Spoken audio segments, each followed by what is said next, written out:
Salut l'équipe, ils ne ressemblent plus vraiment à des guerriers. C'est à se demander même si c'est vraiment eux qui jouent ou si ce n'est pas une IA à la place. Et par les temps qui courent, on ferait mieux de bien vérifier l'information.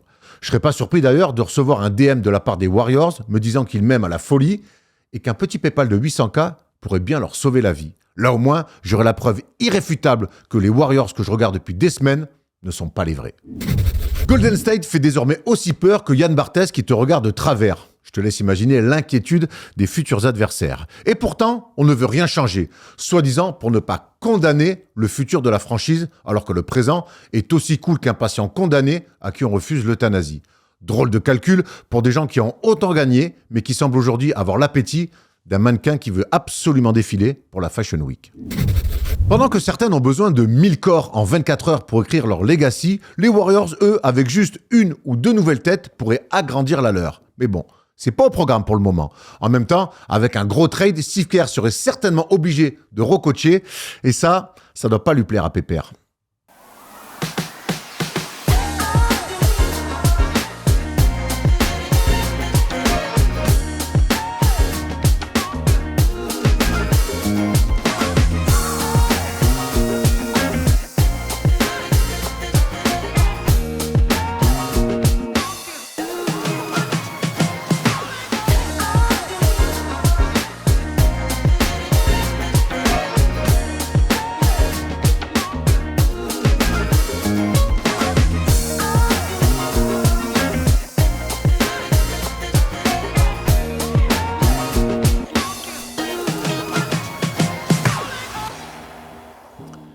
Salut l'équipe, on est jeudi, et le jeudi c'est le First Day Show, et en plus ce soir c'est le Secret Santa de First Team qui est spécialement décalé cette année puisque y a des gens qui étaient overseas. Ravi de vous retrouver pour un nouveau First Day Show avec moi dans le canapé cette semaine, Thomas et Arthur. Comment ça va les garçons ? Ça va super, on est ravis d'être là, en forme et prêt aux échéances qui nous arrivent, Erwan. Mais bon, pour l'instant on est là, on est content. Alors avant d'aller sur les échéances, parce qu'on a pas mal de choses à annoncer, on va prendre des nouvelles d'Arthur. Arthur, t'étais malade ce week-end, t'as pas joué avec Malakoff. Les mecs, ils ont fait un bon match, on a perdu de 6 points face au premier. Comment ça va ? On va prendre de tes nouvelles. Aïe, aïe, aïe, Arthur. Là, écoute, ça va beaucoup mieux, mais... T'as chié dans ton froc pour jouer leader, quoi. J'ai rarement été comme ça, mais écoute, c'est comme ça. Ça va mieux, ça va mieux. Grosse grippe. Grosse grippe. Ouais. Bon, ça va mieux. En tout cas, t'es là pour tenir ta place pour le First Day Show. Et tu sais que il y a un quiz à la fin. Si Arthur. Tu sais quand t'es là. Et la dernière fois, t'as été dramatique. Les gars, tu peux dire depuis le début de l'année. Autant les autres années, j'étais là, mais je t'avoue que... va falloir que je me rattrape. Bon, la semaine prochaine, la NBA arrive à Paris et Thomas, on vous annonce déjà, les amis, soyez bien sur les réseaux et sur tout ce que First Team peut vous proposer parce qu'il y a du très lourd qui arrive. Ouais, absolument. Ça va être pour nous une belle semaine. On va se régaler. Ça va commencer avec la Libre Antenne NBA, le NBA Classic Games. Ça va nous donner l'affiche dans quelques instants. Oui, mais dès le mardi soir, on commente ensemble Erwan le Youngstar Game qui sera diffusé sur la plateforme DAZN et gratuitement sur YouTube. Donc les meilleures pépites du championnat de France devant nos yeux à Marcel Cerdan à Levallois. Certains si vous voulez y aller, eh bien, il y a encore des places qui sont disponibles. Mercredi, jeudi, le match de jeudi, le match de samedi, entre deux, le match de vendredi, des célébrités, des trucs partout, des invités ici ou là. On a plein de choses qui arriveront. On garde le secret sur certains trucs quand même, Aaron. Oui, exactement, parce qu'on travaille encore pour essayer d'avoir un maximum d'accès et de contact avec certains joueurs. Donc, on espère vous offrir le maximum de choses pendant cette semaine qui sera forcément incroyable. Les Spurs de Wemby qui déboulent in town, forcément.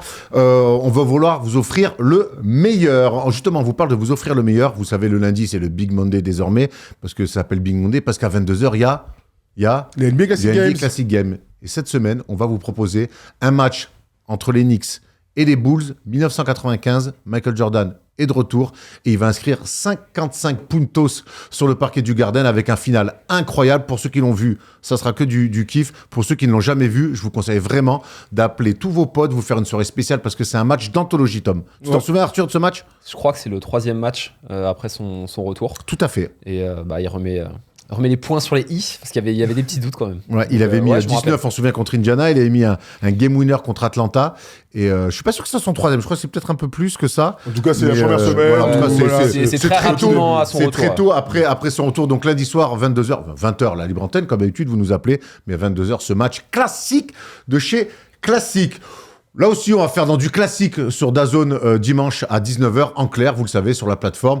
Lyon-Villeurbanne, Gravelines, Dunkerque, ce sont des équipes qui sont en Bet-League depuis des années et ça sera commenté par Tom Servino et Tom Laroukis. Tout ça, c'est en gratuit. Vous savez, on commande des matchs, mais aussi on fait des interviews. Et ce week-end, il y a 2 interviews qu'il ne faut pas rater. Une sur la chaîne YouTube First Team avec Chandler Parsons, l'ancien joueur des Rockets, coéquipier de James Harden, passé par les Mavs notamment, et passé par Cholet. D'ailleurs, il revient sur son passage à Cholet et c'est à mourir de rire. Vraiment, c'est les souvenirs qu'il garde de son passage en France. Donc ça sera dimanche à midi sur la chaîne First Team et sur FT Sport, samedi midi, Olive Giroud. Olive Giroud que j'ai pu aller rencontrer à Los Angeles et c'est un entretien de 40 minutes. Il revient évidemment sur toute sa carrière, magnifique. Il revient sur l'équipe de France, il revient sur Didier Deschamps, il revient sur Mbappé, il revient sur son parcours aussi en équipe de France parce qu'à l'heure actuelle, Olivier Giroud est toujours le meilleur buteur de l'équipe de France. Donc voilà, il était bien peinard dans son camp d'entraînement à Los Angeles et il nous a donné 40 minutes Olive. Donc pour ceux qui aiment le foot, mais même pour les autres, n'hésitez pas à aller voir cette interview samedi en exclu chez FT Sport. Tous les entretiens seront retrouvés bien sûr sur YouTube et en podcast. Donc si vous êtes bilingue, Chandler Parsons, pas de souci. Si vous n'êtes pas bilingue, il faut absolument regarder avec les sous-titres sur YouTube. Et puis sur Giroud, si vous êtes bilingue, bah ça marche pas ça. Oui, bah, ça marche pas. Tu n'as pas fait ton anglais, Giroud? Hein? Tu l'as pas Hey Olive, how are you my man? C'est pas trop bizarre quand t'es français que tu parles en anglais? Ça me stresse énormément. Bah, je fais ça avec mon prof d'anglais, mais bon, du coup, il est prof. Du coup, ça n'a rien à voir. Thomas, on a un partenaire pour cette émission comme la semaine dernière. Absolument, on en a parlé, brillamment la semaine dernière. Vous savez qu'on aime voyager, vous savez qu'on aime aussi s'instruire. Eh bien, le bon endroit pour faire tout ça, c'est IFC Education First. Ils sont les leaders mondiaux sur les séjours linguistiques à l'étranger. Le concept est assez simple. Hein. Si vous voulez partir étudier une langue à l'étranger, c'est un package tout compris sur place, le cours, l'hébergement, les repas, le vol et les différents transferts. Vous pouvez partir de 2 semaines à 1 an selon les différents programmes. Et pourquoi on en parle aujourd'hui? Parce que lors du prochain été, eh bien, il y a des camps de basket organisés à Pasadena, à Los Angeles, en espérant que tout aille bien pour le coup sur ce campus. Donc si vous voulez aller en Californie pour progresser sur l'anglais et profiter d'infrastructures exceptionnelles, eh bien ça se passe là-bas. Vous pouvez même faire des visites, notamment la salle des Clippers. N'hésitez surtout pas à aller faire un tour sur le lien qu'on vous met tout de suite en description. Et puis avec First Team, vous avez moins 10%, donc profitez-en pour ceux qui veulent aller progresser sur l'anglais ou sur d'autres langues. Hein. Toutes les langues sont disponibles parce qu'il y a des voyages partout sur la planète. Il y a un concours aussi, Thomas. Absolument, un petit jeu concours, tant qu'à faire, on est là, on se fait kiffer. Le concours, il porte bien son nom, Erwan. USA Dream. Eh ouais, si vous voulez aller à New York, à Miami ou à Hawaï, eh bien ça se passe donc via ces différents camps et programmes, mais vous avez donc 3 semaines inoubliables dans ces 3 destinations. Il y a donc un jeu concours disponible sur le site d'Education First. On vous conseille d'y aller à fond parce qu'il y a peu de jours pour participer. Franchement, si l'un d'entre vous gagne l'un de ces beaux programmes, faut surtout pas hésiter à nous envoyer un message pour nous faire un petit revival de ce qui va se passer sur place. Clairement, ça donne envie en tout cas, j'ai presque envie d'y participer. Ah ouais, je rêve d'y aller un jour. Parce que j'ai besoin de tout. J'ai besoin d'Hawaï, j'ai besoin de jouer au basket et j'ai besoin de peaufiner mon anglais. Et ben voilà, écoute. tu es clairement la cible, Erwan. Allez, on va se plonger dans le sommaire de cette émission parce qu'on a, comme chaque semaine, beaucoup de choses à dire. Dans les news, on va revenir sur quelques transferts, hein, puisqu'il se passe des choses. En NBA, ça commence un petit peu à bouger. On rappelle que la trade deadline, ça arrive un peu, ça c'est dans un petit mois maintenant. Hein. Ça va, et on imagine que ça va forcément. 4 ou 6 février. Ça va forcément bouger. 6 février. Le 6 février, et ça a déjà un petit peu bougé, notamment du côté de Phoenix. Il y a des rumeurs aussi du côté de New York. Le débat, on va aller sur une équipe qui nous régale depuis 10 piges, mais qui nous régale un petit peu moins ces derniers temps, c'est les Warriors. Est-ce que les Warriors doivent bouger? Certains disent oui, certains disent non. Steve Kerr dit non.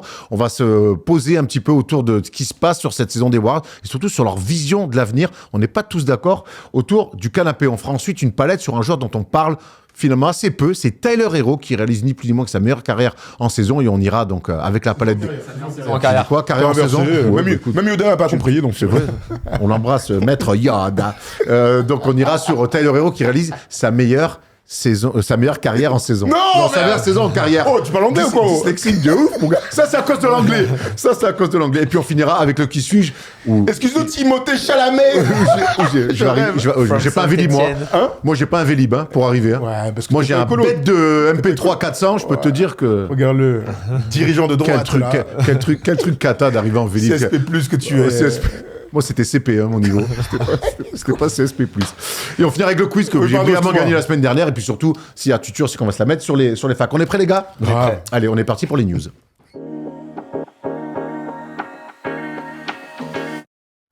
c'est tombé cette nuit un petit peu comme un cheveu sur la soupe et j'ai trouvé ce trade plutôt intéressant, surtout côté Phoenix. C'est Nick Richards, le pivot backup des Charlotte Hornets, qui déboule dans l'Arizona en échange d'Okogie et quelques tours de draft. Mais ce qui va nous intéresser surtout, on n'a rien de mal contre Josh Okogie, mais ça va pas changer la physionomie des Hornets. Par contre, Nick Richards qui arrive aux Suns avec le cas réservé à Yusuf Nurkic et Mason Plumlee qui est un joueur très limité. On aime bien ce move, Thomas. Ouais, absolument. C'était un poste qui était à combler.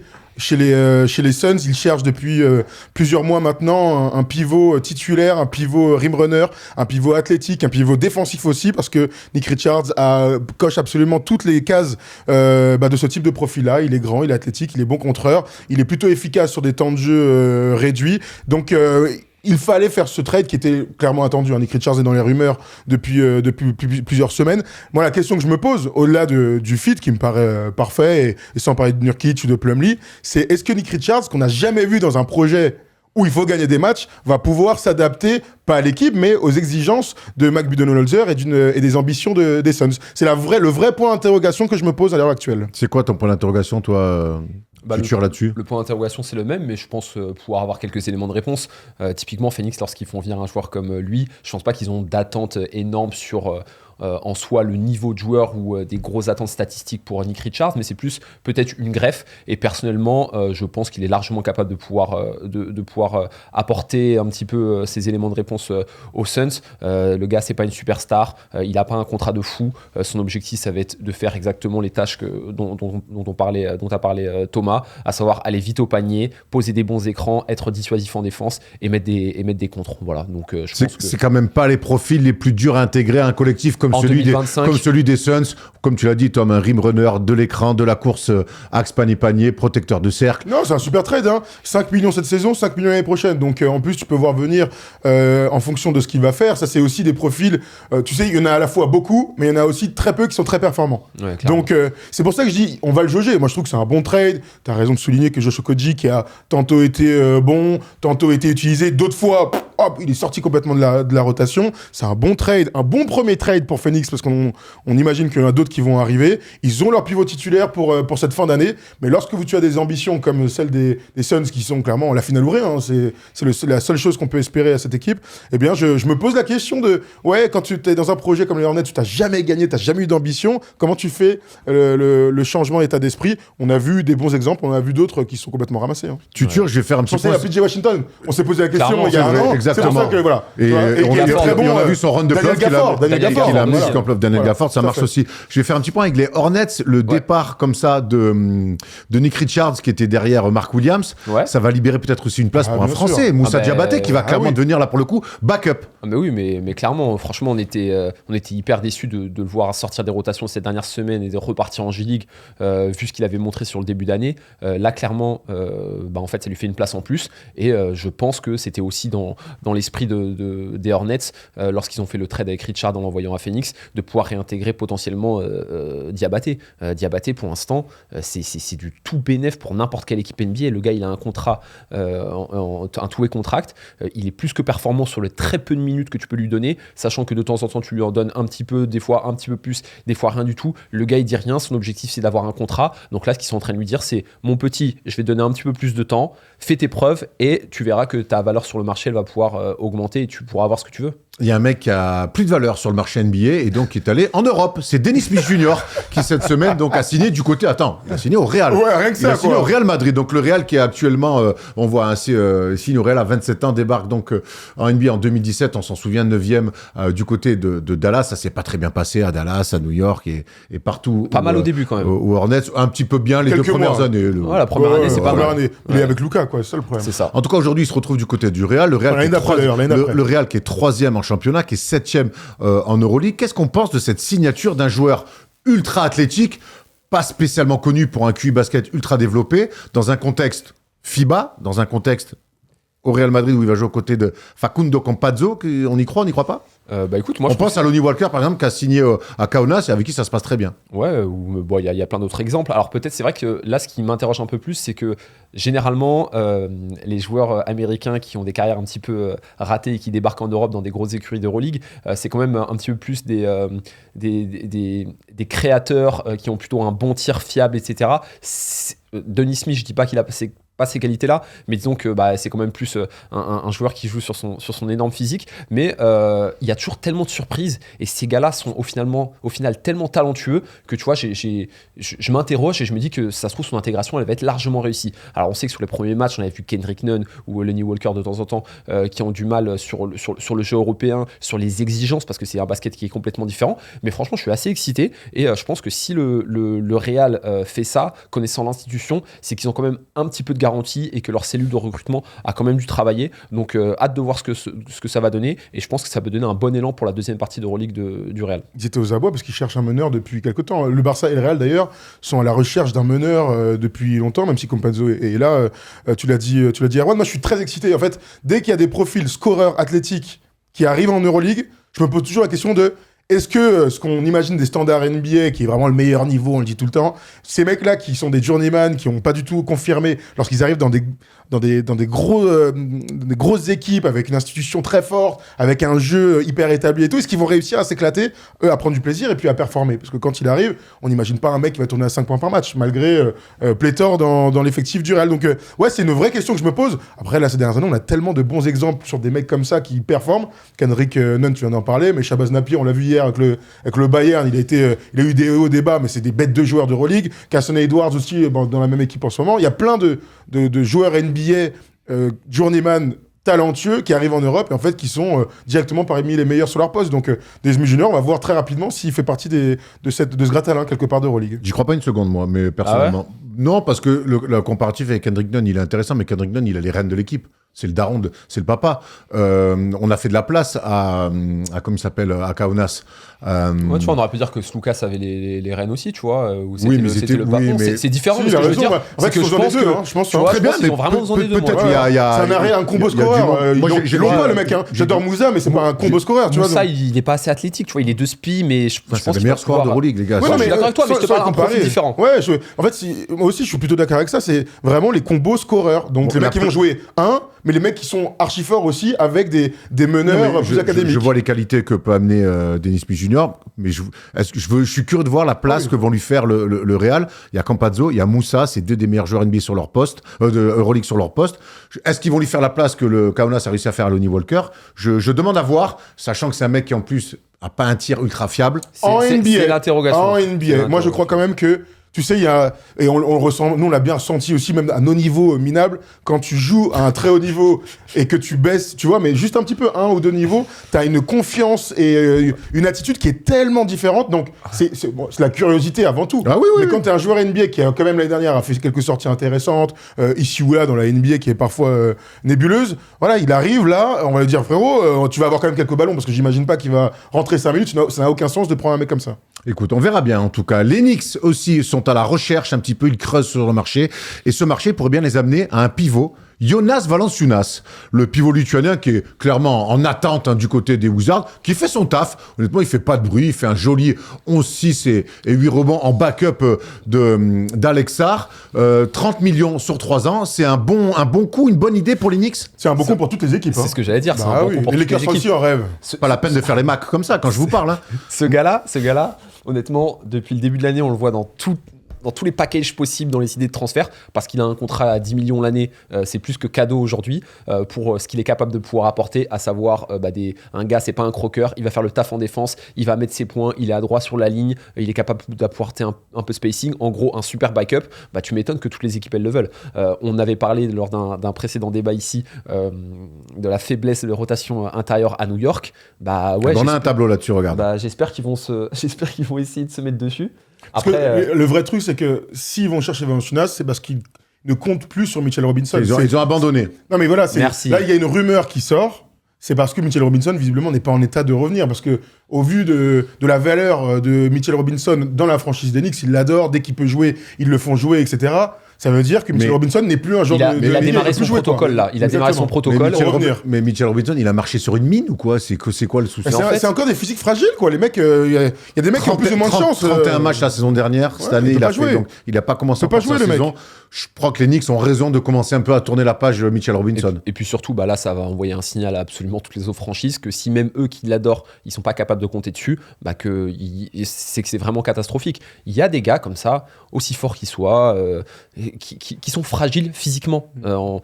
Pas fait pour le haut niveau. Pas fait pour le niveau. Et souvent, on a tendance à leur en vouloir à ces joueurs-là en se disant ah putain, C'est frustrant, Anthony Davis et tout, le gars il peut rien faire, etc. Il est hyper fragile. Ozil, il y en a plein dans tous les sports et tout. Mais en fait, malheureusement, c'est une composante comme le fait d'être adroit, comme le fait d'avoir un bon caractère ou autre. Il y a des trucs qu'on peut rien faire. Il y a des gars qui sont fragiles. Même s'ils font qui- tout pour. ils Voilà. font tout Hygiène pour. de vie, machin, oui. Hop, ils sont pas faits pour le haut niveau, ils sont pas faits pour tenir. Et malheureusement, ça se confirme pour Robinson. Le dernier truc que je voudrais dire quand même là-dessus, c'est que, mais ça marche pour les Lakers. J'adore Valanciunas, c'est un gars qu'on apprécie et tout. Il arrive aux Knicks, il arrive aux Lakers, ça ne change que rien aux ambitions. C'est-à-dire que c'est pas un upside, c'est pas un truc qui va leur permettre de progresser.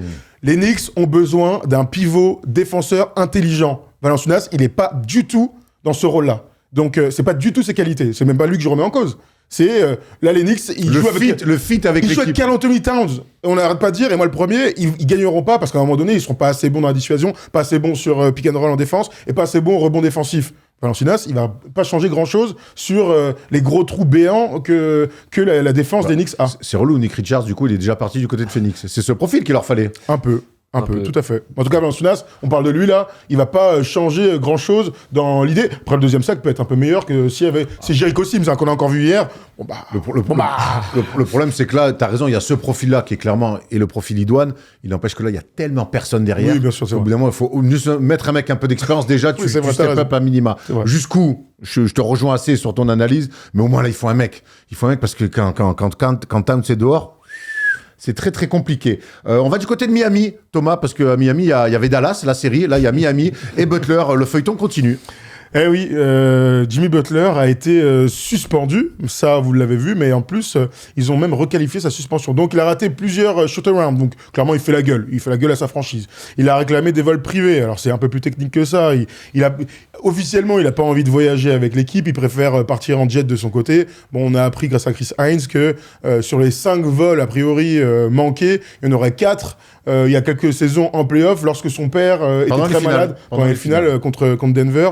Son père était très malade et d'ailleurs depuis il est décédé. On a pu le voir sur Netflix, c'était un moment émouvant de la série. Et donc la suspension de dernière ligne là, a été requalifiée pour conduite préjudiciable à l'équipe. Ce qu'on comprend, c'est qu'il a plus envie d'être dans l'effectif au point de faire la gueule, de pas vouloir s'entraîner à 100%. Tu sais, ça me fait penser à Ben Simmons, vous vous souvenez, au training camp, quand il était avec le téléphone dans la poche. Voilà, c'est ce type d'attitude.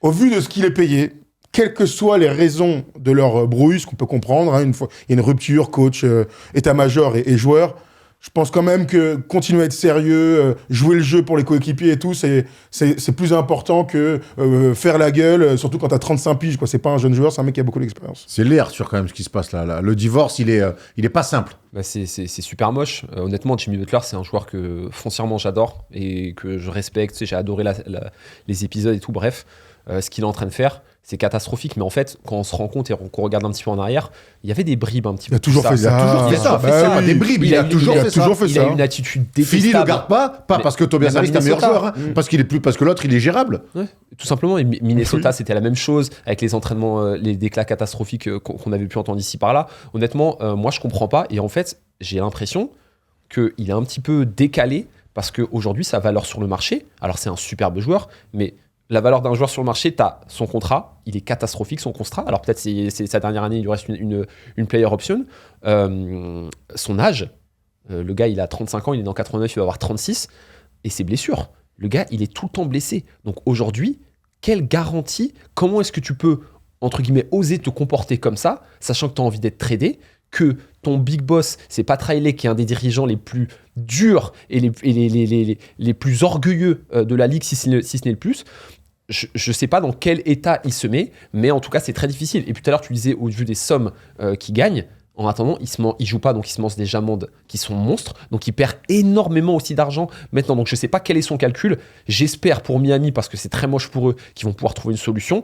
Mais là, même si son agent, il essaye de brouiller les pistes en disant non, ça c'est pas vrai, ça c'est vrai, ça c'est pas vrai, je trouve que c'est catastrophique. Et en fait, là, il est en train de se faire une sale réputation, sachant que c'était entre guillemets un petit peu déjà le cas, mais c'était compensé par ses performances exceptionnelles en playoff. Là, aujourd'hui, il se met tout le monde à dos et j'ai peur que ça soit très compliqué sa fin de saison là. Écoute, on va voir. En tout cas, ce qui est sûr, je me disais ça en me disant, mais est-ce qu'il va pouvoir partir? Jimmy Butler, partout où il est passé, les premiers mois, voire la première saison, ça se passe toujours très bien. Il amène toujours un vrai plus. Donc, est-ce qu'il y aura une équipe qui voudra tenter le coup? Mais après, on sait qu'il y a l'après avec Jimmy Butler et on le voit encore une fois avec Miami. On finit avec une dernière petite news parce que ce soir, c'est les derniers retours des votes des fans pour le All-Star Game. Et nous, samedi, on vous mettra sur la chaîne First Team une vidéo parce que lundi, avec Thomas, dans la libre antenne, on a mis nos 5 majeurs, nos starters, nos titulaires. Voilà, parce qu'on est dans l'anglais et dans le français dans cette émission. On n'a pas tout à fait les mêmes équipes, Thomas, mais ça se joue à peu de choses près. Oui, il y a des joueurs assez évidents, bien sûr. Vous voyez Jokic, mais Stephen Curry et LeBron James ne sont pas forcément dans les différentes équipes, donc c'est intéressant. Et puis j'invite tout le monde à voter. Moi, j'ai voté dès qu'il y a compte triple, hop, je mets mes petits votes. J'avoue, je fais des trucs franco-français. Je mets du Riz Haché, je mets du Victor, je mets du Bilal. Enfin bref, tous nos gars, je mets Rudy et tout. Je me fais des petits kiffs une fois de temps en temps. Puis de temps en temps, je suis un peu plus sérieux, quoi. Je mets les vrais tontons de la NBA. Enfin, les vrais tontons, les meilleurs joueurs de la NBA, les vrais tontons. En tout cas, lundi, on a essayé de rester, on a essayé de rester proche de la réalité Voilà. et des résultats. Au mérite, voilà. Au mérite. Très bien. Allez, on va se lancer dans le débat puisqu'on va parler des Warriors. Doivent-ils bouger ou pas?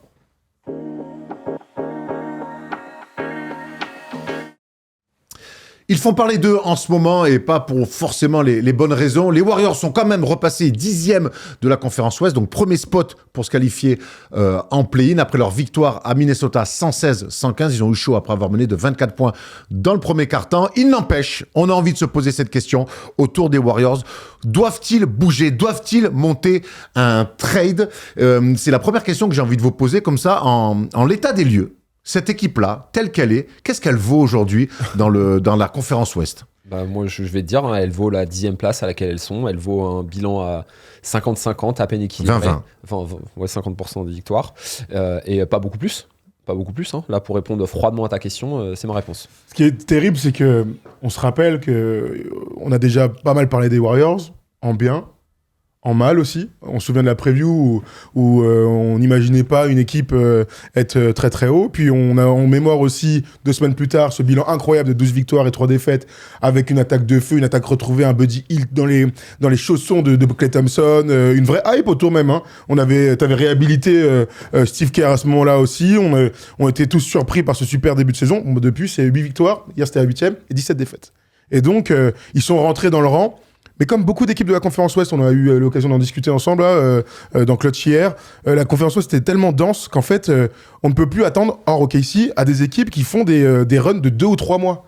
Tu vois, on a des très hauts, ça a été très haut au tout début pour les Warriors, et puis des très bas avec des défaites minables. J'ai en mémoire la défaite à Indiana où ils sont complètement lâchés, ils perdent à domicile des 25 points, des trucs où ça défend plus. Steph est parfois blessé, il y a des sorties médiatiques un peu curieuses. C'est une équipe qui est à sa place, c'est une équipe de play-in. Voilà. Alors 10e, 7e, finalement, ça se joue à pas grand-chose. Je crois qu'elle est juste à sa place. Bilan équilibré dans la conférence Ouest, c'est pas galvaudé non plus. Voilà, c'est par quoi je veux commencer. Non, mais je suis plutôt d'accord avec toi. C'est vrai que en début d'année, avec le début de saison, on se dit ah putain, l'équipe elle est enthousiasmante. Ils ont cette identité, ils arrivent à défendre quand même, ce qu'on a pu voir sur les précédents runs, même si on sait que c'est pas exactement la même équipe. On a Buddy Hield qui sort du bain, qui surperforme et qui trouve une adresse. On se dit bah en fait identité Warriors, ils ont ce socle là, ça défend fort, ils ont quelques inconnus, ils ont pas mal d'assets, ils arrivent à bien drafter, ils s'en sortent. La réalité, c'est que comme tu le disais, la conférence Ouest, c'est beaucoup trop dense, c'est beaucoup trop dur. Il y a beaucoup trop d'équipes, il y a beaucoup trop de talent pour que tu puisses survivre uniquement avec ça. Et avec le recul, alors oui, c'est plus facile de le dire aujourd'hui, mais lorsque tu regardes les postes, les joueurs, le talent, la taille, bah en fait, tu te rends compte qu'il y a des manques et que si cette équipe, parce qu'on va vite rentrer dans le sujet, ils veulent offrir ce dernier run à Stephen Curry, parce que là, c'est le fantasme un petit peu de tout le monde, bah en fait, ils sont un petit peu limités. Alors, réponds à la première question, toi aussi.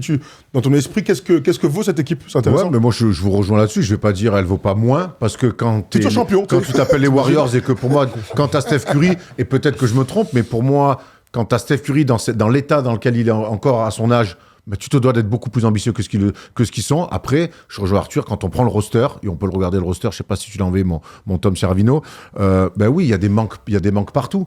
Il y a un manque de taille notamment, il y a une forme de profondeur, mais finalement, personne n'est vraiment installé. Il n'y a pas d'option numéro 2. Moi, je suis incapable. Il y a Steph Curry, il y a Draymond Green, mais qui a un rôle un peu à lui, perso. Et puis derrière, il n'y a pas un numéro 2. Alors, il y a des numéros 4, tu peux en trouver à l'appel dans ce roster-là, mais il n'y a pas un vrai numéro 2 qui s'installe. Il n'y a pas non plus pour moi un numéro 3. Alors, certains me diront, Andrew Wiggins, qui est plutôt bon sur le début 2025, mais jusqu'à quand et pourquoi? Et surtout, j'ai l'impression, tu vois, c'est terrible pour Andrew Wiggins, c'est que cette équipe-là, et on va revenir sur les déclats de Steve Kerr et d'autres pour dire, ben non, mais en fait, nous, on veut pas bouger, c'est très bien comme ça. J'ai l'impression que depuis qu'il a entendu ça, l'autre, il est libéré parce qu'en fait, il n'y a plus d'ambition. C'est un peu à charge sur Andrew Wiggins. On comprend ce que tu veux dire, bien mais sûr. en tout cas, voilà, quand je vois cette équipe-là, je vois une superstar qui est encore une méga superstar qui est Steph Curry. Et derrière... Je vais revenir sur ce que tu as dit. J'ai l'impression que les perspectives sur les fins de carrière des joueurs et des superstars, elles ont un peu évolué ces derniers temps, peut-être avec Kevin Durant et LeBron James, parce que je vais parler d'eux. Stephen Curry, il a 36 ans. Si tu prends à l'échelle de la NBA, hormis Jordan et les deux autres que je t'ai dit là, il y a peut-être des contre-exemples, mais des super méga stars à cet âge-là, normalement, bah, c'est pas co-construire qu'avec eux qu'il faut, c'est vraiment ramener deux gros joueurs si tu as envie de faire quelque chose. C'est le débat, Arthur. C'est justement, moi, c'est ma théorie. Moi, Steph Curry nous a trop régalé. Je le vois encore en forme. Donc, en fait, c'est ce que j'ai envie de me dire. Je suis persuadé que si il se donne les ambitions de mieux entourer Steph Curry, ils peuvent peut-être, elle est fine, hein, l'ouverture de la porte, mais ils peuvent peut-être s'offrir un dernier run. Alors, 2022, c'était cette sensation-là qu'on avait. Inespéré. Mais en fait, pour moi, quand t'as un joueur all-time comme Steph Curry, tu peux pas simplement te dire, ouais, bon, aujourd'hui, on est comme ça. Et on va aller dans les déclats. On va aller d'abord sur la déclat de Steph Curry, lui-même, qui est plutôt aligné avec ce que pense son coach. Personne ne veut stagner ou laisser passer des opportunités.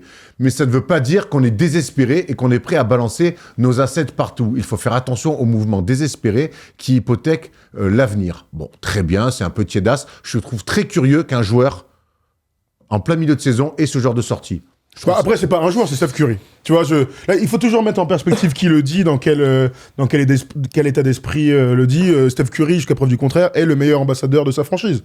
Il a tout connu, il est très proche des propriétaires, très proche du front office. Bref, vous connaissez bien sûr sa relation. Donc, on peut imaginer que jusqu'à ce qu'il soit là, voire après sa carrière, parce qu'on n'imagine absolument pas Steph Curry partir des Warriors, même en toute fin de carrière, à la Pat Ewing ou à la Hakim ou à la Karl Malone, tu vois, pour citer les Hall of Famers les plus connus. Les Hakim, Hakim et Pat, ça fait mal. Mais bon, bref, on l'imagine être toujours au centre, au moins du pouvoir décisionnaire. C'est-à-dire que j'imagine Mike Dunleavy Jr., le GM, dire bon, qu'est-ce qu'on fait? On s'assoit. Qui est autour de la table? Admettons les propriétaires, ce qui n'est pas forcément une bonne chose, on peut en discuter. Steve Kerr, tant qu'il est là.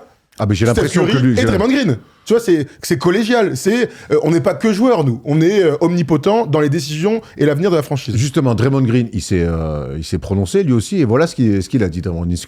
Ce qu'il y a de bien dans la situation dans laquelle nous sommes, dans laquelle nous nous trouvons, c'est que Steve Kerr, Steph Curry et moi-même, nous ne sommes pas d'accord pour hypothéquer l'avenir de cette organisation avec un panic move. C'est ce que font les mauvaises équipes. Et nous ne sommes pas une mauvaise équipe. L'a rajouté, c'était passionnant. Alors, il y a un truc très précis. Franchement, qui va dire oh, tu dis n'importe quoi et tout? Bah oui, personne te demande de prendre ta maison, hypothéquer ta maison et la donner comme ça. Très bien. Évidemment. Et qu'est-ce qu'il raconte, lui? Mais en fait, sachant qu'ils ont tous leurs choix de draft. T'as raison. Maintenant. Et rappelons aussi que la dynastie Warriors, même si Kevin Durant est arrivé, s'est construite avec la draft. Tout à fait. Très bien. Maintenant, moi, il y a un truc, ils sont trop forts aussi, je trouve, dans la com là-dessus, les Warriors, c'est que panic move, on n'est pas en train de stresser. Mais qui vous a parlé de panic move? En fait, dès que tu fais un trade, c'est un panic move. Tu peux pas faire un trade bien réfléchi, bien pensé, tester le marché. On a l'impression qu'en fait, c'est très manichéen leur manière de penser. C'est où on fait un panic move et on envoie Steph Curry à Brooklyn, ou alors on fait rien. Mais allez, frère, Frère, c'est vrai, t'as raison. T'as raison qu'on l'a tous reçu comme ça parce que, bon, c'est l'avantage d'avoir une déclasse sur papier comme ça, c'est qu'elle est bien à lire, mais on ressent pas les émotions des mecs. Et entre Steph Curry hier ou les différentes déclarations du coach et des différents joueurs, en fait, si, c'est un peu, on est un peu sur la défensive au moment où il dit ça. Tu vois, c'est pas genre, alors nous sommes très sereins sur ce qui se passe. Les gars, vous perdez des matchs catastrophiques. Il y a beaucoup de money time qui sont pas bien gérés. Je pense que leur bilan, ça représente pas véritablement leur niveau. Je pense qu'ils seraient un peu mieux en gagnant quelques matchs et des money time à domicile surtout. Mais la manière dont il dit ça, c'est comme s'il était agressé par la question du journaliste. Alors que tout le monde se pose la question de, les gars, vous pensez votre équipe est assez forte pour jouer le titre? Personne ne le pense ici. Mais est-ce que vous pensez qu'elle est assez forte en l'état? Sinon, enfin, si, plus loin, non, virgule, eh bien, monter un trade pour essayer d'être une meilleure équipe dans la conférence Ouest. Parce qu'en l'état, vous ne ferez absolument rien. Je pense que c'est ça la question, et leur réponse, elle dénote comment, même avec, ouais, on est les meilleurs, on a la meilleure dynastie des dernières années, mais à côté de ça, on va pas faire un panic move pour être un peu meilleur. Et enfin, puis les mecs. surtout moi, ce qui me dérange fortement dans la déclaration, alors on sait que ça fonctionne comme ça, mais c'est qu'il cite lui-même, Steve Kerr et Stephen Curry. Au bout d'un moment, il n'y a aucun d'entre eux qui est censé prendre des décisions pour pouvoir faire des équipes. Merci. Et il y a ce qu'on appelle un general manager et qui s'appelle Mike Où Dunleavy. es-tu, Mike Dunleavy? Alors, il est à Saint-Quentin. Ouais. Il était à Saint-Quentin hier, non mais sans blague. Hein. Oui, il bon, était à ça, Saint-Quentin. non, mais ça, c'est son taf aussi. C'est son taf. Je sais qu'on peut faire des réunions en visio et tout, mais pendant qu'il y a un gars qui dit panic move et tout, l'autre il est à Saint-Quentin pour voir Nolan. Tant mieux pour Nolan Traoré. Il y a panic move, et maintenant on va finir avec la déclat du grand pop, hein, puisqu'apparemment c'est lui qui décide tout. Je crois qu'il a racheté la franchise et l'info est pas sortie. Si cette organisation donnait les 6-7 prochains choix de draft pour réaliser un gros coup, ça serait la chose la plus irresponsable qu'elle puisse faire. Cette équipe a le potentiel pour gagner le titre, mais on n'en est pas encore là. Incroyable. Mais t'en es où, Steve Kerr? Alors, déjà, dans quel trade tu lâches 6-7 tours de draft? Bah si, pour Rudy Gobert. On a vu que des cinglés faire ça du côté de New York à l'époque où ils se sont condamnés pendant des années. Les on a vu Clippers, les Nets aussi faire ça. On a vu Clippers. Mais et encore une fois, c'est prendre le pire en disant mais non, on va pas faire le pire. Mais tu peux trouver un juste milieu. Et aujourd'hui, moi, quand tu es entraîneur, coach en place, que tu as Steph Curry qui est dans une fin de carrière, mais qui pour moi prolonge un peu son prime, ton taf, c'est de gagner des matchs et de faire en sorte d'essayer d'avoir la meilleure équipe avec ce qu'on te propose. Ce que tu as et ce que tu pourrais avoir. C'est pas dire, on va préparer le futur. Il est GM, il est direction des opérations basketball ou il est coach, ce mec? Mais on est complètement d'accord, mais moi, ce que je trouve particulier, c'est qu'effectivement, les trois s'expriment. En l'état, j'ai pas l'impression qu'un des trois soit concerné par des possibles trades. Donc eux, leur tête, elle est pas directement concernée. Après, peut-être que je me trompe. On sait que cette équipe, elle est remplie d'assets. Bah alors, je sais pas si c'est les meilleurs potes du monde au point où ils veulent pas se voir partir, mais bon, on a vu Klay Thompson partir. On a vu Damian Lee, le beau-frère de Steph, être à Phoenix, donc je me dis que tout est possible. Il est toujours d'ailleurs. Mais oui, bah oui, il y a des oui. serviettes là comme ça. Donc, J'aime bien foutre la gueule des mecs qui sont 100 000 fois plus forts que nous, mais bon, c'est pas grave. Ouais, Damian Lee, la famille. Robert Sacré. Robert Sacré. Mais Dunker. donc c'est quand même assez particulier parce que en vrai, ces gars-là, ils ont vu passer des joueurs. Je sais pas, les gars, ça fait 15 piges, ils sont là. Ils ont dû voir passer 250 Warriors, si j'abuse à peine, tu vois, en tant que joueur. Donc, de voir partir un Kuminga ou un Moses Moody, bon, qui est déjà parti, ou d'autres joueurs, bah écoute, ça fait partie du business. Donc, moi, je ne comprends pas leurs déclarations. Au bout d'un moment, c'est la NBA. Les gars, ils vont rester, je suis sûr qu'ils vont rester. Et bah, tu as commencé à faire des moves avec Dennis Schroeder, on va pouvoir peut-être parler de sa greffe, mais ça fait partie du business. Donc, les gars, au bout d'un moment, même s'il y a des panic moves, même si tu les valides pas, bah, c'est pas à toi de prendre ces décisions-là. Et je terminerai en disant que Mike Dunleavy, il arrive après Bob Myers, ok, qui a fait un taf exceptionnel. Il a une pression folle. Rajouter toute cette pression, parce que là, tout ça, c'est des messages subliminaux que tu envoies à ta direction. Mais je sais pas quels sont les rapports en interne, mais c'est très particulier. Arthur, on a vu pendant des années Greg Popovich, avec les Spurs, toujours maintenir l'ambition, vouloir gagner chaque année.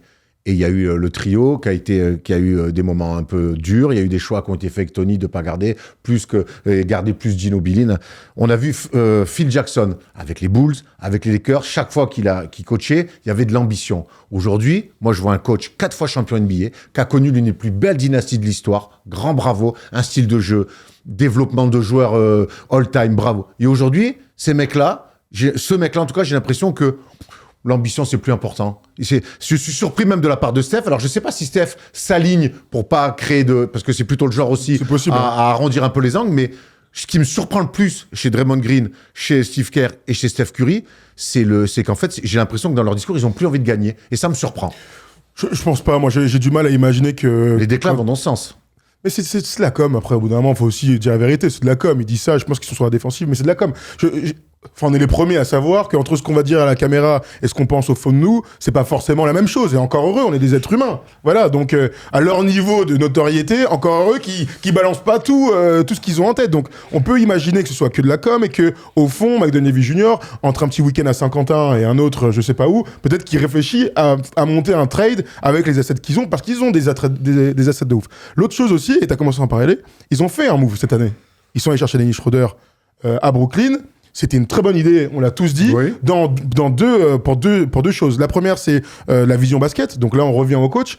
Ils veulent, depuis au moins 1 an ou 2, avoir un meneur de jeu à côté de Steph Curry pour le libérer de beaucoup de choses. Ils ont essayé d'Anthony Melton, qui était pété, donc qu'ils aimaient bien, mais qui était pas assez fort et qui s'est pété, donc on pourra jamais savoir ce que ça pouvait donner. Ils sont allés chercher Dennis Schroeder, ils l'ont mis dans le 5 majeur, donc à la fois pour la vision basket, mettre un meneur de jeu à côté de Steph, et à la fois parce que Dennis Schroeder est un bête de joueur de basket. Est-ce que vous trouvez que la greffe, elle est incroyable? Est-ce que vous trouvez Non. qu'il Non. y a une progression Non. de l'équipe? Donc ça peut te refroidir aussi. Alors, en disant, on a fait un trade, il vaut ce qu'il vaut. Hein. Tu te souviens- Mais il n'y a pas un truc de ouf. Est-ce que tu te Y a souviens pas un effet de est-ce ouf. que tu te souviens quand ce que j'ai dit quand Dennis Schroeder est arrivé, on était tous unanimes pour dire bien vu, bon move. C'est un premier move. Par contre, j'ai dit pour moi c'est un premier move Voilà. qui doit en amener d'autres. Oui. Alors ça peut arriver. En tout cas, apparemment non, parce que certains ne veulent pas. Le grand pop a dit veut pas. Mais pour moi, Dennis Schroeder, c'était la première pièce d'autres mouvements qui devaient rendre meilleure cette équipe-là. Et on le voit bien, du coup, Dennis Schroeder seul n'allait pas changer la physionomie de l'équipe, même si on comprend l'idée d'enlever un peu plus la balle à Steph Curry, de le faire sortir un peu plus des écrans. Moi, pour l'instant, je reste bloqué sur quand est-ce qu'il arrive le deuxième mouvement? Parce que finalement, ils ont des assets intéressants. Kuminga, ils veulent pas le re-signer. Wiggins, ça reste, je pense, un mec qui peut intéresser des équipes. Il y a Moody, il y a Jackson Davis qui est pas mal. Mais tout ça, dans tous les mecs que je viens de citer, il n'y a pas un mec où on se dit, ouf, l'avenir c'est lui. La relève, elle est là. Ça aurait pu être Jonathan Kuminga. Bah non, plus maintenant. Oui, à partir du moment où ils veulent pas s'aligner sur les 200 millions qu'ils veulent. Mais dans l'idée, là, quand tu vois les forces en présence, Jonathan Kuminga, avec le potentiel, le temps aussi qu'ils ont pris pour le développer, en fait, ça devrait être lui, le mec que tu installes. Ils l'ont installé cette année. Hein. Il a eu des bonnes performances. Après, il ressort du banc. C'est difficile de lire, honnêtement. Il est blessé et tout. Après, Il a été blessé et tout, mais je veux dire, là, quand tu fais 1, 2, 3, 4, 5, qui peut vraiment être un jour un numéro 2 et tout, je pense que ça aurait dû être Jonathan Kuminga. Alors, sans parler de James Wiseman, hein, évidemment. Ouais, bah alors oui et non, tu vois. Moi, je pense que Kuminga, au bout d'un moment, ils sont pas complètement stupides, ils ont pas des œillères, et je pense que même si on peut critiquer la gestion de Steve Kerr sur certains trucs, je pense pas qu'ils soient complètement à la ramasse, et que si au bout d'un moment, après toutes ces années, Kuminga, ils l'ont pas plus mis en avant, mais je pense qu'en fait, ils se sont rendus compte que c'était pas ce potentiel superstar à qui tu donnes un contrat à 200 millions comme il en était question. Moi, là où je suis vraiment déçu, et je sais que vous êtes sûrement revenu de ça, les gars, c'est Andrew Wiggins. Andrew Wiggins, c'est un gars qui, il n'y a pas très longtemps, il mettait 25 points par match en étant première option égalité avec Kat à Minnesota. Là, avec un Steph vieillissant, avec le statut qu'il a aujourd'hui, le gars, il a même pas 30 piges ou il a 30 piges, je sais pas, à tourner à 16 ou 17 points. Il a pas ça en lui, Arthur. C'est un pas ça suiveur, en lui. c'est un Voilà. suiveur. mais c'est- Oui, on est revenu, t'as raison, mais parce qu'on voit ce qui s'est passé. On sait que c'est pas. Mais gars, il mettait 10 points de plus il y a quelques années, tu vois ce que je veux dire? C'est vrai, t'as raison. C'est Et archi là, décevant. en fait, t'as raison. Et là, en plus, il y a la place. Il y a la place. Il y a la tous les place jours, pour qu'il tous les soit jours. numéro 2. Mais oui. Clair, installé ton équipe en rêve, ton équipe en rêve. à 21, 22 points par Ouais, match. c'est Il vrai. y a la place pour ça. C'est un suiveur. C'est un suiveur. Il n'y aura jamais ce petit supplément d'âme. S'il l'a eu, parce qu'Iguodala lui a mis une tête comme ça en finale 2022, et ça a été une des bascules du match. Mais bon, tu peux pas être derrière un mec comme ça tout le temps. Non. Tu peux pas être derrière un mec comme ça tout le temps.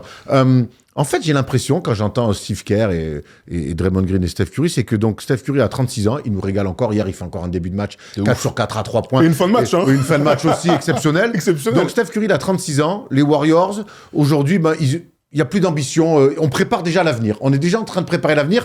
Où en plus, Steve Kerr donc, dit qu'il ne sera peut-être pas là dans 4-5 ans. Que Steph Curry, dans 3-4 ans, j'imagine qu'il ne sera plus là. En fait, j'ai du mal à comprendre. J'ai du mal à comprendre où ils veulent en arriver et pourquoi ce truc de on reste entre nous. Écoute, moi, par rapport aux Warriors, je crois que la franchise a pris une direction que seuls les Lakers font habituellement et les Celtics. C'est on va protéger nos gars jusqu'au bout et ils vont rester avec nous quoi qu'il en coûte. Alors, Mais là, je sais pas- les mecs à bouger, c'est pas Steph et Draymond Green. là. non, mais la première chose, c'est ça. Je sais pas pourquoi ils ont laissé partir Clay, vu ce qu'ils font. C'est une énigme. Autant garder le trio jusqu'au bout, jusqu'à la fin de leur carrière, et dire peut-être qu'on a un peu moins d'ambition, mais on va continuer à se régaler parce que c'est des copains et Je tout. l'aurais plus compris. Voilà, exactement, j'aurais plus compris. Mais en tout cas, dans mon idée, les Warriors veulent que Steph reste jusqu'au bout, c'est bien normal. Mais ils veulent aussi que Draymond Green jusqu'au bout et qu'il prenne sa retraite en n'ayant porté qu'un seul maillot. Je trouve ça louable dans la NBA actuelle. Je pense que personne ne remet ça en cause. Ce que je comprends pas, c'est vraiment le mot là qu'ils ont clairement, c'est cellule de crise politique. Hein. Il y a un mot qu'on doit tous dire, les gars, c'est hypothéquer. Hein. Vous devez tous dire ça. Mais personne vous demande de transférer tout votre futur. Vous demande, comme toutes les équipes, de transférer un ou deux choix de draft un peu bien sentis, pourquoi pas 2025-2026, parce que vous pensez être bon à très court terme, pour aller chercher ce joueur qui va vous faire passer un step. Lauri Markkanen, Pascal Siakam, on en a déjà parlé des milliers de fois, les deux ne viendront pas, c'est un échec. Mais voilà, en fait, là où je te rejoins complètement, c'est que entre ce qu'ils disent, ce qu'ils ont en assets et les résultats actuels, pourquoi ils donnent pas une dernière chance à Steph Curry? Pourquoi ils vont pas dans cette direction-là? Bon, tu me diras, il reste 3 semaines avant la trade deadline, ou peut-être qu'ils le feront. Hein. On parle justement de monter un potentiel trade, mais avec qui? Ah oui. Avec quoi? On a un tableau quand même pour voir. quoi le parce marché que- aussi? Parce que le marché, voilà, on va Bah prendre un oui. petit peu la température du marché. Donc, on a fait un tiers 1, un tiers 2. Donc, vous voyez, il y a du Nikola Vucevic, il y a du Jakob Poeltl, il y a du Jimmy Butler, il y a du John Collins, il y a du Kelly Olynyk. Vous voyez sur le tiers 2 aussi, je vais pas tous vous les faire. Vous savez évidemment lire. Après, quand je vois ça aussi, je me dis, mais quel mec là tu peux attirer? Et quel mec va tout de suite te faire de toi une équipe top 5 à l'Ouest? Aucune. Admettons que Jimmy Butler soit le meilleur joueur de tous. Bon, bah, admettons. Par contre, Jimmy Butler, tu seras obligé de te mettre à poil. Pour moi, c'est le seul mec, si tu fais tout pour le faire venir, c'est là où tu peux, allez, même C'est quoi, à poil, je sais commencer pas, un hein. peu à hypothéquer certains trucs. Qu'est-ce qu'il vaut, Jimmy Butler, aujourd'hui? Oui. Pas les premiers choix de draft. Et puis surtout, est-ce que Pat Riley, il a envie de se choper les gars, les assets des Warriors? Parce qu'on oublie toujours ça. Moi, j'ai l'impression que les Warriors, ils sont pas à un trade de devenir une bonne équipe. Ils sont à 2 ou 3 trades et 3 gros trades Oui, de oui. pouvoir faire quelque chose. Donc là, en soi... Ce qu'ils n'ont jamais fait, hein. Ce qu'ils n'ont jamais fait. Donc là, en soi, avec le tableau, à moins que tu prennes 2 joueurs dans chaque tableau et là, tu arrives à faire quelque chose, ça me paraît un peu trop compliqué. En tout cas, le marché, il est un petit peu tendu. Oui. Il va falloir qu'il y ait 1 ou 2 joueurs, c'est toujours ça. Hein. Il y a Le toujours marché un ou n'est deux pas joueurs. favorable, Arthur. Exactement. Comme on tout dit à à fait. Wall Comment Street. immobilier, Tout à surtout fait. en ce moment. Le marché n'est pas favorable. Non, mais ce qui est sûr, c'est qu'ils ont des problèmes à régler à très Bah court oui, terme. bah oui. On peut en discuter autant qu'on veut et tout. Et ils doivent prendre un grand. Et j'adore Trace Jackson Davis, qui est notre gars. Franchement, on l'aime J'aime beaucoup beaucoup. et tout. En pleine progression. On connaît les autres, là, Kevin Looney, etc. Mais là, ils doivent aller prendre un blanc. J'ai dit quoi? Un blanc? Un pivot? Un grand? Bah oui, mais en même temps, je veux parler de Nikola Vucevic. Jusqu'à preuve du contraire, il est blanc. Un profil de joueur, ouais, un blanc. Catastrophique. Non, il y a beaucoup de rumeurs autour de Nikola Vucevic. Personne ne serait surpris qu'il arrive. L'avantage de Vucevic, c'est qu'il a de l'expérience, il est grand de l'expérience, et franchement, en attaque, il leur ferait beaucoup de bien. Entre son adresse, son jeu de spacing. Bon, le problème, Ouais. c'est qu'il va absolument rien changer défensivement, tant on connaît les soucis défensifs du Vooch. Mais je pense qu'ils vont le faire. Hein. Je pense que Vucevic va arriver aux Warriors cette année. Ok. Ouais, vraiment avant la trade deadline. On retient la tech. En fait, moi, mon avis, c'est que on parle là des Warriors, faut qu'ils fassent un trade. Et t'as raison, Tutur, je te rejoins complètement sur ils seront même pas à 1, mais plutôt 2, voire 3 trades, d'essayer potentiellement de redevenir une équipe chapeau 2 de la conférence Ouest. En fait, pour moi, ils ont déjà raté les virages. Ils ont déjà raté les virages. On en a déjà parlé souvent, la gestion Wiseman, Moody. Alors, Wiseman, je ne sais pas si c'est que leur faute, mais en tout cas, il y a eu une drôle de gestion de Steve Kerr de la part sur ces jeunes-là. Et puis l'année dernière, moi, je le dis tout le temps, le pas faire Siakam ou Markkanen, mais surtout Siakam. Je pense qu'en fait, c'est là qu'ils ont raté le virage. Maintenant, on peut parler de plein de choses. Leur déclaration, elle nous choque un peu parce que je trouve que ça manque terriblement d'ambition quand tu as autant gagné. Je vois pas comment tu peux redevenir à une espèce de sagesse comme ça qui, pour moi, ressemble plus à de la paresse qu'autre chose. Mais pour moi, en fait, ils l'ont déjà raté le coche. Et c'est pas cette saison, c'est les 2 saisons d'avant. Ouais, sauf que oui, t'as raison, mais moi je crois pas non plus à ça. Dire on a raté, donc on fait rien, ça a pas trop de Ouais, sens. mais là, regarde le marché. Ouais, je sais, le marché à l'époque était plus Ouais, intéressant que maintenant. Bien sûr, mais et alors, moi je crois que la vie c'est de toujours regarder vers l'avenir. Donc si un jour je suis GM Ok, du Warriors, Spinoza. en fait, une fois qu'on a dit 4-5 fois dans toutes les émissions, on a raté Siakam, vas-y, on s'en fout. Qu'est-ce qu'on fait maintenant? Qu'est-ce qu'on fait d'ici 3 semaines à la trade deadline? Qu'est-ce qu'on fait l'été T'as prochain? raison, Non, mais de quoi on a envie? Est-ce qu'on a envie de donner une équipe à Steph Curry pour aller chercher un nouveau titre? Je ne suis pas sûr. Ils n'ont pas envie de ça. Mais aujourd'hui, il y a l'essentiel plus est ailleurs. En fait, aujourd'hui, alors peut-être, on va finir là-dessus, mais il n'y a plus la place, en fait. Il y a eu la place à un moment donné. Il y a toujours la place, C'est pour ça que je te dis que quand il y a des opportunités sur le marché sur une saison, il faut les prendre parce que tu sais jamais le marché à quoi il va ressembler. Là, on a vu le tableau. Tu penses que tu dis aux Warriors, tu choisis 3 joueurs, ceux que tu veux, tu les fais venir. T'es même pas une top 3 équipe à l'Ouest. Dans la liste, en tout cas, on peut. D'accord. Non, sur le principe, je suis plutôt d'accord avec toi. Après, tu me dis, tu te ramènes Brandon Ingram, Cam Johnson et Jacob Poeltl. Je pense qu'on peut en discuter quand même. Tu vois, à un moment donné, je prends la liste, je regarde, je vois quand même des noms intéressants. Tu vois ce que je veux dire? J'exagère exprès. Mais pareil. J'exagère exprès parce que déjà, ça n'arrive pas. Mais encore une fois, il faut sortir 3 blazes.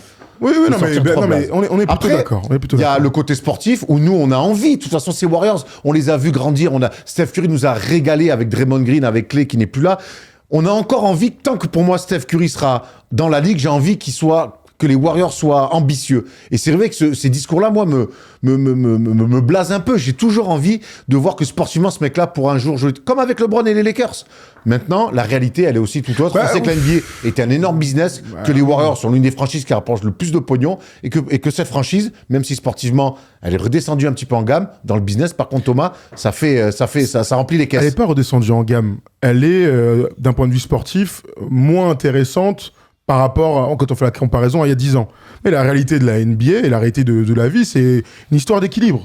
Donc oui, le côté sportif chez les Warriors est devenu le deuxième attrait de la franchise. Aujourd'hui, les Warriors sont cotés à 8,8 milliards de dollars. Ils sont 1 milliard de plus devant, ils valent 1 milliard de plus que les Knicks et les Lakers.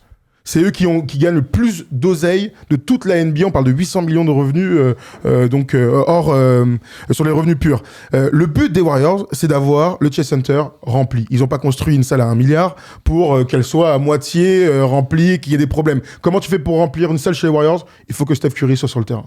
Il faut raconter des histoires, donc le retour de Klay. Et il faut raconter une histoire sur continuer d'être attaché aux joyaux de la famille. Et les joyaux de la famille, c'est Steph, c'est Draymond Green. Tant qu'ils seront là, et tant qu'ils auront un bilan qui leur permettra de jouer les playoffs, pas d'aller en playoffs, l'année dernière ils n'y étaient pas, mais de jouer les playoffs en saison, c'est-à-dire de gagner quelques matchs ici ou là, la salle et le business continueront d'aller dans le bon sens. Donc je crois que là on vient de faire 40 minutes, enfin je sais pas combien, une demi-heure sur le côté sportif et tout. Quand je vois les déclarations de chacun, comme ils sont tous alignés, c'est parce que il y a un dessin qui est plus grand. Le sportif, c'est à la rigueur une finalité d'une stratégie d'ensemble. Et la stratégie d'ensemble des Warriors, c'est d'être la franchise la plus valorisée, donc un business qui marche très très bien. Donc on peut chialer autant qu'on veut, jusqu'à preuve du contraire, les Warriors vont très très bien parce que le sportif, un peu comme le PSG, le sportif est secondaire dans le business global. Après, faut pas oublier non plus que historiquement, et tu as raison, et le business prend de plus en plus de place dans la gestion des franchises. Maintenant, quand tu as un joueur all-time qui quitte une franchise, ben forcément, logiquement, à un moment donné, ben tu perds en influence, tu perds en crédit, et c'est tout le but de reconstruire. Quand Jordan est parti des Bulls, les Bulls, ils sont descendus en gamme. Quand Larry Bird est parti des Celtics, ils sont descendus en gamme. Quand Shaq est parti des Lakers, quand Kobe est parti des Lakers, enfin, c'est aussi ça la réalité la réalité aussi. Quand tu as une superstar, ben oui, les mecs prennent leur retraite, se barrent, et derrière, ça laisse un trou. Bien sûr. Il n'empêche que la gestion d'une franchise, et c'est pour ça qu'il parle d'hypothéquer tout le temps, en fait, tu peux vite te relancer. 2 exemples très concrets. Memphis, à la fin de Marc Gasol, à la fin de Zach Randolph, ça vaut ce que ça vaut. Et un truc qui est plus proche, les Cavs. Les Cavs perdent LeBron. Pour moi, les Cavs, imaginez les Cavs gagner un jour un titre sans LeBron James au sein de l'effectif, c'est inimaginable. Et ben, ils sont en train de nous prouver le contraire, en travaillant très bien, en draftant bien, en signant des bons free agents. Non, mais c'est pour ça que je te dis que c'est leur vision à eux. Il faut se préparer au jour où Steph ne sera plus là. Et comment tu fais pour te préparer? En ayant les assets les plus solides possibles.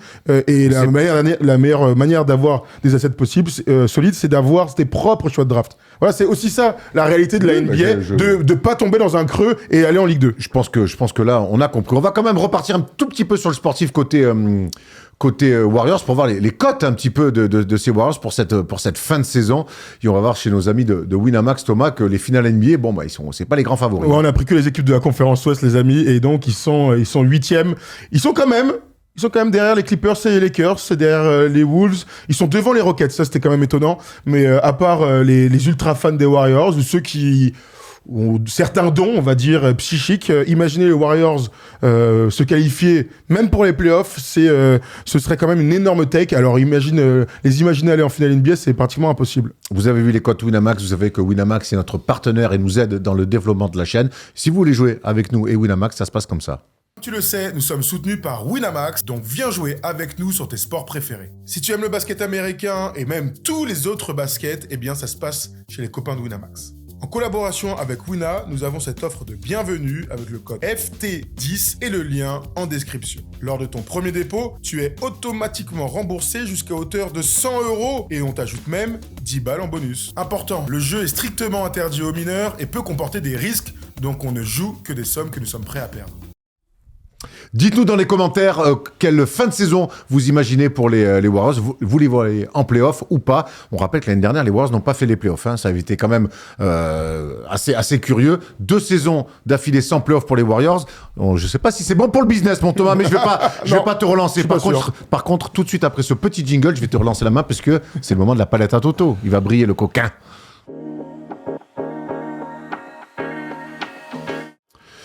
Hier soir, il a encore brillé 34 pions. Il fait une belle saison. Wow. Tyler Herro, la meilleure saison de sa carrière. On y arrive enfin. Voilà, comme quoi on progresse. Il a fallu un jingle pour y réfléchir. Comme ça, en 40 minutes, on y arrive. 24,3 points pour lui, 5,7 rebonds, 5 assists. Pour moi, il est clairement en route pour être le MIP de la saison et il n'y aura pas de débat. Thomas, on va analyser ça en palette pour voir un petit peu justement toute la palette offensive de cet homme. Là, une palette pour faire une palette, c'est magnifique. L'arsenal offensif. L'arsenal. Voilà, regardons l'arsenal. C'est bien d'avoir un peu des mots différents. Oui, grave. Regardons 4 actions avec des tirs, des passes et puis une action d'éclat pour finir. Vous allez voir ça. C'est magnifique. Tyler Herro est un vrai combo. Et même s'il joue beaucoup meneur cette année, c'est un joueur qui est fort sur le dribble et donc fort sur le pick and roll. On regarde cette action, ce petit set là, rapide, en tout début de possession, provoqué par notre ami, j'ai oublié le nom du coach, Eris Spoelstra, tout simplement. Merci. Double écran en tête de raquette. Et là, on va aller sur du pick and roll très simple. Et oui, quand on fait du drop coverage sur Tyler Herro, malheureusement, on se fait battre soit sur le tir, soit par ses balles lobées comme ça. Ça, c'est des trucs qu'on adore. Norman Paul, il est bon à l'opposé. Il regarde, j'y vais pas. Bah, il va pas y aller. Et la passe à une main, là, tu sais que ça, c'est une passe que je préfère sur les alley-oop. Les scoop lay-up, mais en fait, scoop passe. Il aurait pu faire la passe à Duncan Robinson à l'opposé, mais il préfère choisir ce beau alley-oop, Erwan. Son pick and roll, de toute manière, il est exceptionnel. Ouais, il a tout fait. En fait, il est tellement agressif, balle en main, sur le tir, sur le drive, sur le mid-range, qu'en fait, t'es obligé de donner de l'aide, comme le fait Zubac. Et puis derrière, on l'oublie trop. Souvent, on a vu 5 passes de moyenne. C'est un très bon passeur. Il a une très bonne lecture. Il feel the game. Tu vois ce que je veux dire? Tout à fait. Deuxième action, comme ça, Arthur, il pourra nous dire ce qu'il pense de Tyler Herro. On y retourne. On est toujours sur le même match face aux Clippers. Et là, c'est une action ultra en solo, on va dire. Un coast-to-coast comme on aime. Donc, le rebond de Tyler Herro, tout seul. Et là, la vision du jeu. Je vous disais, il joue meneur, donc il a souvent la balle en main. Et là, il va voir déjà la belle défense de James Harden et le repli des Clippers. Il y a 4 joueurs qui sont à côté ou face à lui.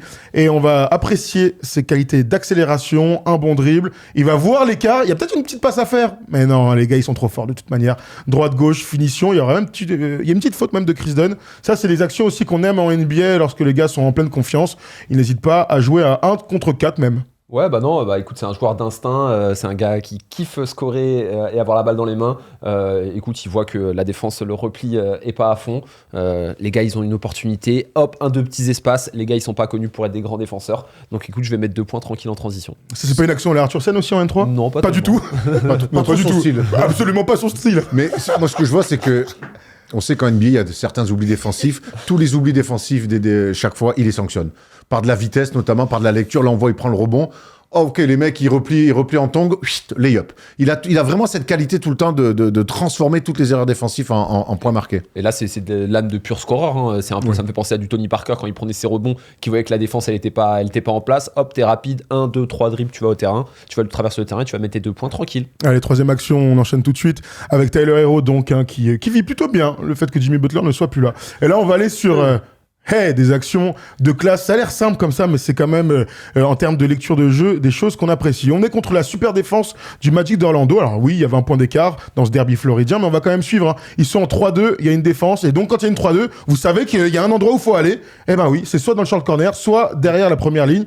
Le bon déplacement, un petit peu libre de Tyler Herro, qu'on va retrouver avec un 1 contre 1 à jouer. Et ça, on apprécie lorsque les mecs, donc les postes 2 ou 3, prennent la balle et enchaînent tout de suite. Le speed move, là, il y a peut-être un tir. Jonathan Isaac est face à lui. Il y a une passe à faire dans le corner. Il y a une passe à faire à 45. Il avait le choix entre 3 options et il va choisir cette belle passe après avoir sauté, ça va donner une passe D. Ça, Erwan, c'est aussi dans sa progression, la lecture de jeu, c'est un truc qu'on apprécie. Mais là, on le voit, il n'est pas à l'initiation de l'attaque, donc il est sur de la zone. Il y a 2 passes, et on connaît la règle sur l'attaque de zone, 2 passes, 1 fixation. Et c'est exactement ce qu'il fait. Il vient se planquer entre les 2 lignes, il remonte dans l'axe panier-panier, il est très agressif, fixer un mec, et puis derrière, il va trouver la bonne passe. Sur la bonne lecture, on vient couper, hop, il va trouver un mec ouvert. C'est aussi ça de l'intelligence. Ce qu'il fait, c'est pas extraordinaire techniquement, par contre, dans la lecture, c'est parfaitement juste. Absolument. Dernière action, pour le coup, je vous l'ai promis, une dernière action à la Arthur Sen, à Malakoff, en N3. Et oui, si vous aimez les gros tirs, eh ben ça se passe comme ça à Malakoff. Allez, on y retourne. On y retourne, ça bien sûr une action que tout le monde a vu, c'était dans le match face à Orlando. Miami est donc mené d'un point, et dans ces cas-là, on se retourne toujours vers la star, et Tyler Hero est la star de son équipe. La petite rentrée, un système assez simple, il y a du temps, mais il faut quand même prendre une décision assez rapide. Là, on aime déjà le fait qu'il sache exactement quel espace attaquer, Le fait qu'il y ait Duncan Robinson dans le corner, ça oblige le défenseur, c'est KCP là, à donner un petit pas d'aide. Le dribble, l'accélération, ça c'est des tirs à la Kobe aussi, contre Phoenix, c'est exactement ça. La petite distance, il aurait pu aller au layup, il y a peut-être une faute à aller chercher, mais la confiance qu'il a, il aurait pu aussi faire la passe à Duncan Robinson. Mais ces mecs-là sont quand même faits d'un autre bois. Le petit jumper là, mais en équilibre, en magnifique, avec le chrono dans la tête, il reste 2,7 secondes. Le lever, la fluidité, énorme filoche. Bravo Arthur pour ce tir. You're welcome. Non mais ça fait pas penser aussi un peu à la passe de Nico sur Damian Lillard. Alors c'est dans l'autre sens, c'est un 3 points, mais un petit peu dans l'engagé sur le dribble pour aller tes jeux, un panier clutch. Très clutch. En fait, moi, ce que j'aime bien dans toute cette palette-là, c'est qu'on voit tout ce qu'il fait pour son équipe, tout ce qu'il fait aussi pour lui, et puis ce qui fait qu'il est en train de devenir un joueur d'une dimension autre, c'est ces tirs-là, clutch. Il a toujours eu ça en lui. On se souvient pendant les finales, il y a eu un peu des rookies, on s'en souvient. On se souvient des runs de playoffs aussi avec Miami. Mais là, cette année, il est en train de devenir ce gars-là. Il est en train de devenir l'un des mecs où, sur des fins de match, t'as envie de lui donner la balle. Et pas qu'à Miami. Donc ça, je trouve ça intéressant. Au-delà du débat du MIP, qui est intéressant pour qu'on pourra refaire, il y avait une question qu'on s'était posée un peu plus tôt. Je sais pas si c'était là ou c'était peut-être avec la Rookies. Dans Clutch, on se disait, est-ce que vous avez l'impression que Tyler Hero a les épaules pour, à un moment donné, être l'option numéro 1 d'une franchise? Je vous pose la question à tous les deux. Est-ce que vous pensez, là, avec la saison qui est en train de s'écouler et tout, il est en train de progresser au point d'être vu comme le numéro 1 d'une franchise? Je l'ai toujours imaginé comme une option numéro 2++. Ok. Et en tout cas, quand je vois l'évolution de cette saison, quand je vois comment il arrive à gérer les money time, comme je vois son évolution statistique aussi, j'ai presque envie d'y croire. Je reste persuadé, malgré tout, que ça reste une option 2++. Moi aussi, clairement, tu vois, je pense que Zach LaVine, il ferait la même chose. C'est un peu ce genre de joueur-là, très fort attaquant, gros travailleur. Moi, je trouve que ce qui fait qu'on voit ses progressions, c'est qu'il est sur le terrain et qu'il n'est pas blessé. C'est aussi et surtout ça. Mais tu vois, autant un Butler, je veux bien le mettre dans cette catégorie-là, autant pour avoir des grosses ambitions, je trouve qu'il est clairement limité encore. Il va falloir qu'il fasse ses preuves. Exactement. Ce qui est bien avec la NBA, c'est que tu as toujours une opportunité. Quand on pense aux 2 premières saisons de Jimmy Butler à Chicago, c'était difficile de l'imaginer être un jour à 50 minutes. Non, mais c'est ça la réalité de la NBA. Les rumeurs se sont un peu calmées parce que ça va beaucoup mieux du côté de Milwaukee, mais clairement, Giannis Antetokounmpo, il déboule un jour à Miami et que ton numéro 2, c'était le héros. Bon, bah là... Ouais, mais les ambitions augmentent aussi avec l'arrivée du grec. Non, mais tu vois ce que je veux dire? Non, mais bien sûr. À côté de gars comme ça, je pense que ton équipe, directement, tu vises le titre. Quoi, voilà. Tout à fait. Parce que Miami, on vient de faire un débat avec les Warriors pour dire qu'il n'y a aucun numéro 2 dans l'équipe. Bah là, quand tu arrives aussi dans une équipe où il y a déjà un numéro 2, ou peut-être parce que numéro 1, on a l'impression que c'est un peu court, bah c'est aussi gagner du temps. Et la raison pour laquelle le Heat ne veut pas, a priori, faire venir Bradley Beal. Ce serait tellement dommage de gâcher sur le même poste, sur le même profil, voir l'arrivée de Bradley Beal. Aucun intérêt. Par contre, ce qui a un intérêt, c'est de s'étriper sur les facs. Et je crois que la dernière fac qu'on a fait ici, non, c'est toi qui les as gagnés, Thomas? Non, t'avais gagné le premier. Non, Thomas a gagné la dernière, c'est toi qui as gagné le premier. C'est moi qui ai gagné. Ouais. Non, Thomas a gagné le premier, c'est moi qui ai gagné le dernier. Oui, tout à fait. Voilà. Okay. Et là, on va voir si Arthur va se réveiller. Et puis, voilà, c'est le moment de Tom Serravino avec... Vas-y, avec un style... avec un style... C'est pas Clark Kent, hein, c'est bien Tom Serravino qui va nous faire le quiz.